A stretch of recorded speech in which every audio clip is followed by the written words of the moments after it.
nggak ada debu di jalanan sekarang. Dan kenapa? Karena kami gunakan penyedot debu. Jadi jalan-jalan Jakarta ini sekarang kita bersihkan dengan penyedot debu dari tengah malam sampai subuh. Sekarang Bapak Ibu juga mungkin udah nggak perhatikan, dulu kalau kerja jalan Transjakarta, beton, semen, itu bisa 2-3 minggu alat berat nangkring di tengah jalan, betul nggak? Iya. Sekarang nggak ada lagi kan?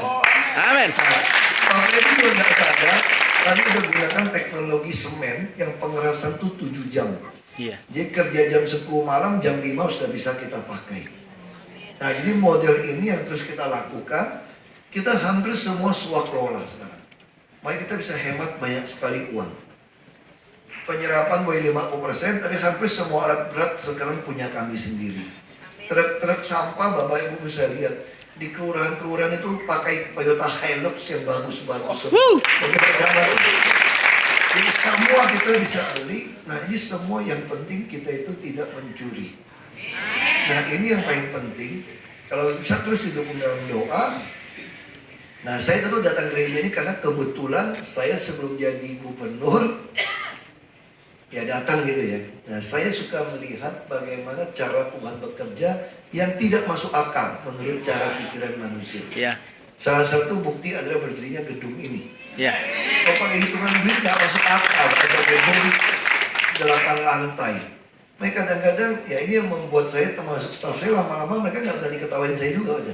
Dulu juga mungkin banyak ketawain saya mau jadi gubernur DKI, semua liatin muka saya, ini salahnya apa? Ya betul lah, Pak Ferry masih ingat kita dulu ya. Kita ketemu di Hotel Borobudur kalau nggak salah kan. Saya bilang saya mau jadi gubernur DKI, nggak mau jadi gubernur Babel. Mau kumpulin KTP aja buat maju waktu itu ya. Terus saya mulai lihat pendeta-pendeta GB ini liatin saya, ini salah minum obat. Padahal liatin saya ngerti kok. Saya coba baca pikiran ngerti. Dulu waktu saya bilang mau jadi Bupati Belitung Timur, musimnya 93%, wah juga saya dipanggil. Om saya bilang gitu Pak, jadi orang tuh mesti tahu diri kok. Ini kampung 93% Muslim. DPRD 55% Partai Bulan Bintang.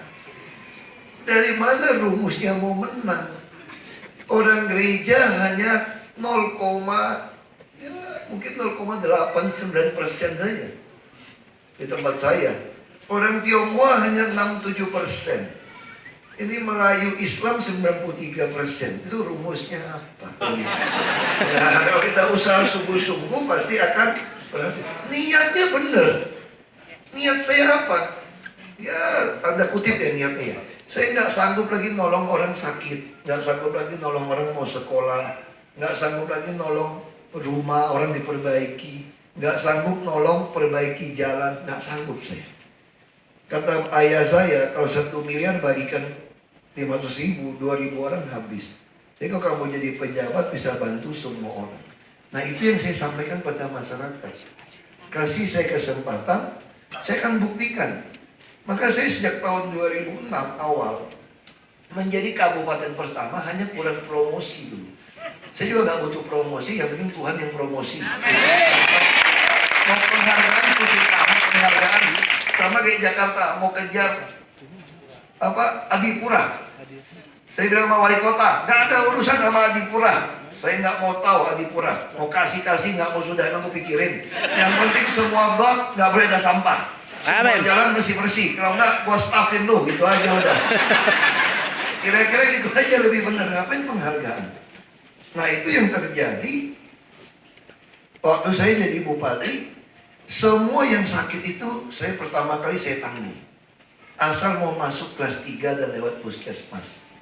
Nah program ini saya bawa ke Jakarta sebetulnya dengan Pak Jokowi. Nah Pak Jokowi banyak nyuruh saya ngurus karena saya pengalaman tahun 2006. Makanya saya minta Bapak Ibu, ini sesuai firman Tuhan kok, bukan saya ngarang itu. Orang yang bijak itu meninggalkan warisan kepada anak cucunya. Begitu loh. Jadi kalau sakit minta sama anak cucu tuh keterlaluan tuh, sampai morotin anak cucu. Ya kan, makanya kita butuh beli asuransi. Di situ ada BPJS kesehatan sama tenaga kerja. Nah kalau sampai nggak mampu beli premi, daftar ke puskesmas, kami yang bayar. Sekarang kelas 3 kami juga sudah dari 10 ranjang jadi 7, 6. Sekarang yang di pasar minggu 4 ranjang saja. satu kelas 3. Nah ini akan membuat orang lebih baik. Saya yakin nggak ada yang lebih baik demen sakit. Memang kalau orang Jakarta ada lihainya teman. Ini pedagang lihai semua nih. Kalau dekat Natalan begini, dekat Lebaran, banyak orang tua dimasukin ke rumah sakit. Dia kagak bisa urus, dia mau pulang kampung mana-mana orang tua nggak bisa ikut, titipin loh ke kita. Bayar hotel nggak mampu kan, bayar babysitter nggak mampu kan, mau bayar pembantu, titipin rumah sakit paling bener kan. Dimandiin, kasih makan, ditungguin, kasih vitamin lagi. Wah ini jemaat sini jangan ikut-ikutan kayak begitu ya. Nanti dibawa pulang Yesus lebih cepat nanti. Ketemu hati-hati nanti. Nah ini contoh. Ada yang udah sembuh gak mau pulang juga. Nah kami juga akan membangun panti werda yang seperti villa. Jadi saya ingin orang-orang tua yang gak mampu seperti retret di Tangerang. Amin. Nah kita akan bangun seperti itu. Jadi yang gak mampu ke sana, kita tahun depan mulai membebaskan semua properti yang di bawah 1 miliar. Gak perlu bayar PBB lagi. Jadi supaya tidak menyusahkan, ini namanya mengadministrasi keadilan sosial. Saya kalau baca cerita Nabi Sulaiman Salomo, waktu dia minta sama Tuhan, apa yang dia minta? Kasih saya hikmat bijaksana untuk bisa mengadministrasi keadilan sebetulnya. Jadi tugas Bapak Ibu mendoakan kami supaya kami bisa hikmat mengadministrasi keadilan sosial. Amin. Dalam rangka mewujudkan keadilan sosial.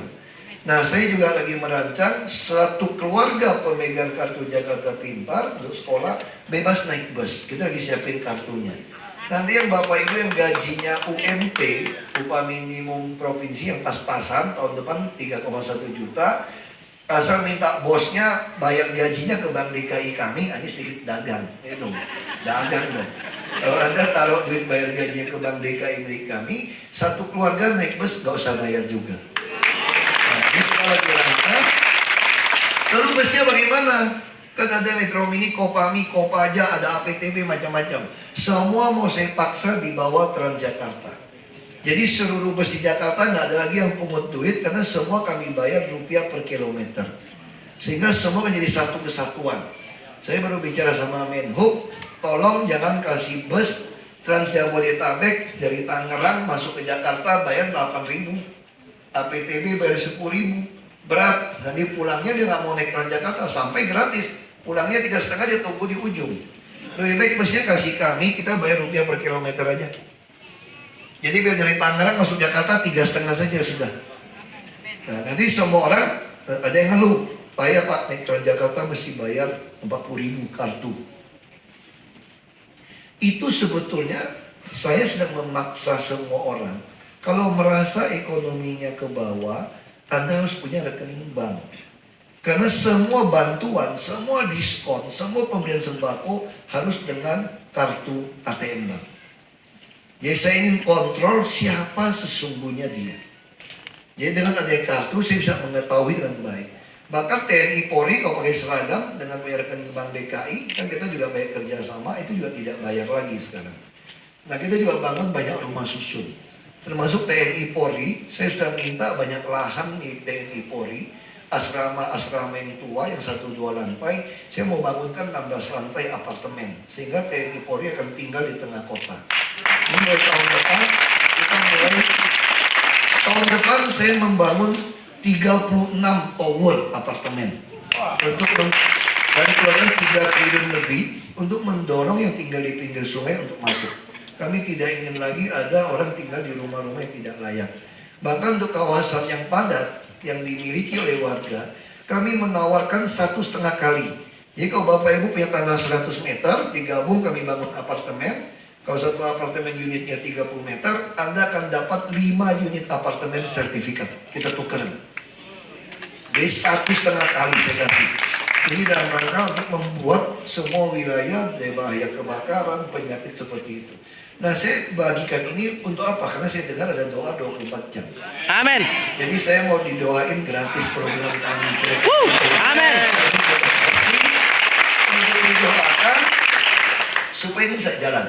Tahun depan kami pun mulai membiayai madrasah-madrasah.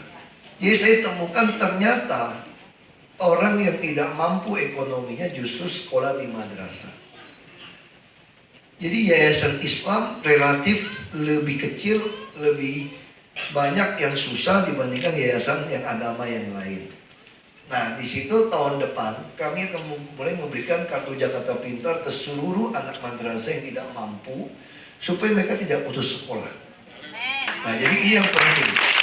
Kami juga sudah membebaskan juga dari biaya sewa memakai fasos DKI untuk masjid-masjid maupun rumah ibadah yang lain. Tapi kalau yang gereja jarang pakai fasos, itu tidak perlu bayar sewa lagi. Nah, jadi bisik-bisik mungkin PBB pun tidak bayar ya rumah ibadah Pak Wali. Nggak bayar kan PBB kan? Nah, PBB Amin. tidak bayar. Nggak bayar memang PBB. Nah, ini yang kita, tapi untuk yang hartanya udah di atas 1 miliar ya harus bayar. Tapi tahun depan saya nggak naikin lagi. Udah terlalu tinggi kemarin naiknya. Karena menyesuaikan harga pasar. Nah, kita akan terus, kalau Bapak Ibu sakit, jangan menganggap remeh RSUD kami saat ini. RSUD Tarakan kami sudah mengoperasi jantung orang di atas 300 orang, nggak ada yang meninggal. Dan bahkan di Tarakan itu sekarang sudah jadi bisa operasi jantung, yang operasi anak yang belum bisa, masih harus harapan kita. Dan juga ada kemo, pelayanan kemo untuk yang perlu kemo sudah ada. Cuci darah sangat baik di RSUD Cengkareng maupun hampir semua. Budi Asi, Duren Sawit. RSUD Koja itu lebih baik lagi sekarang. Ada 950 ranjang. Tahun depan akan jadi 1000 ranjang. Bahkan ada helipad untuk helikopter untuk bawa pasien yang darurat. Kami selesaikan ini dalam waktu untuk perawatan kerjakan ini oleh dokter, tapi tidak di kamar rumah sakit. 2 tahun. Nah, kayak di pasar minggu 1 lantai itu masih selesaikan perawatan palliative care, dia tidur di situ tapi merasa masih rumah sakit. Saya ingin mereka merasa tinggal di apartemen. Nah, ada juga pelayanan palliative care di rumah Bapak Ibu. Ada keluarga yang diizinkan Tuhan terkena penyakit itu, kami akan datang rawat. Kami akan pinjamin ranjang, pinjamin alat. Kita lagi berusaha menarik seluruh wilayah ini dengan fiber optik, sehingga nanti semua data akan dikirim dengan teknologi. Amin. Di Jakarta kita tidak mau toleransi soal kesehatan. Pendidikan kita akan mulai masuk dengan jadi BLUD. Jadi kalau Bapak Ibu lihat kenapa pelayanan kesehatan kami begitu baik, karena tidak mesti PNS yang dikerja di puskesmas maupun RSUD. Kami membayar gaji seorang kepala puskesmas itu bisa hampir 30 juta loh sebulan. Dokternya semua hampir 20 juta. Jadi kami membayar lebih baik daripada swasta saat ini. Nah, tinggal guru, saya lagi mau ubah masuk ke BLUD, sehingga guru-guru yang baik bisa kami rekrut. Kan guru kami yang biasa-biasanya dapat 16 juta gajinya sebulan. Jadi kalau nggak biasa-biasa ya paksa sih keluar, kami kayak pemain cadangan aja. Main bola kan, kalau pemain cadangannya banyak, salah sedikit ganti aja lah. Daripada nunggu-nunggu, ngapain repot. Ya prinsip saya begitu aja. Nah, ini kira-kira yang kami lakukan. Saya harap Bapak Ibu, saya sharing ini bisa menjadi pokok-pokok doa. Ya, amin. Haleluya. Butuh ada yang ingatkan supaya ini semua berjalan dengan baik. Amin. Dan saya yakin ini juga pembangunan MRT kita doakan supaya baik. Karena agak sedikit terhambat ini pembebasan lahan. Kita mau cepat supaya dari Lebak Bulus sampai Bundaran HI bisa tepat waktu 2018 selesai. Dan yang dari Kelapa Gading ke Kebayoran Lama LRT juga bisa selesai. Kami akan bangun depo. Nanti di Jakarta ada selatan utara MRT, timur barat MRT baru bisa mulai kalau 6 ruas tol dalam kota dibangun. Terutama dari Semanan, Sunter, Pulau Gebang. Tapi kami akan bangun dulu barengan adalah jalur LRT. Nah, dengan caranya Bapak Ibu punya kartu e-money tadi, iktp di bank itu saya bisa ngatur. Yang usia pensiun tidak bayar, jam sekian diskon. Nah, termasuk ke Pulau Seribu, kami sudah akan, nanti kalau ada kapal rupiah per mil, nanti KTP Pulau Seribu nggak usah bayar. Biar mereka bisa dagang bolak-balik, bawa hasil tanaman laut, ekonominya akan naik. Jadi ini semua infrastruktur. Dan Bapak Ibu juga kami minta bantu kami, awasi kami selain doa. Kami ada program kalau yang pakai Android atau handphone, iPhone, itu ada program QLUE. Itu Smart City. Di situ Bapak Ibu bisa foto, lapor. Di situ saya bisa lihat lurah mana yang perlu kita singkirkan. Amin. Karena banyak pemain cadangan. Ya. Amin. Kami menggaji PNS di DKI itu hampir 18 triliun 1 tahun. Wow. Sekarang PNS DKI yang paling rendah saja kalau kerja baik bisa dapat 12 juta, sampai 13 juta 1 bulan. Jadi pantas saya bisa pecat kalau Ya. dia tidak mau kerja dengan baik. Amin. Nah ini yang kita lakukan di sini. Ya sekali lagi saya minta dukungan doanya para melaporkan clue supaya kami bisa awasi semua dengan baik. Kami ingin kota ini betul-betul bersih, nyaman dan aman. Sampai tahun depan Juni 2016 kita akan punya 4.000 CCTV yang bisa deteksi wajah di seluruh Jakarta. Jadi kalau kita masukin iktp saya bisa tahu dia siapa. Nah kita lagi pasang tempat-tempat Johar baru yang berantem sudah terpasang banyak. Jadi yang berantem kita bisa kenalin wajahnya sampai lalu lintas. Kita akan terus pasang ini. Jadi Jakarta harus dijaga dengan baik. Dan tentu dengan aparat kami kerjasama sangat baik. Kita akan terus bangun perumahannya, bantuan operasionalnya. Sekarang untuk TNI Polri kalau bantu kami untuk prajurit paling rendah pun kami berikan Rp250.000 per hari transfer ke bank. 38.000 uang makan ini transfer ke koperasinya mungkin. Jadi kami ingin betul-betul semua kerja dengan baik seperti ini. Ya ini semua saya harap dibawa dalam doa. Kita ingin Jakarta baru segera terwujud. Amin.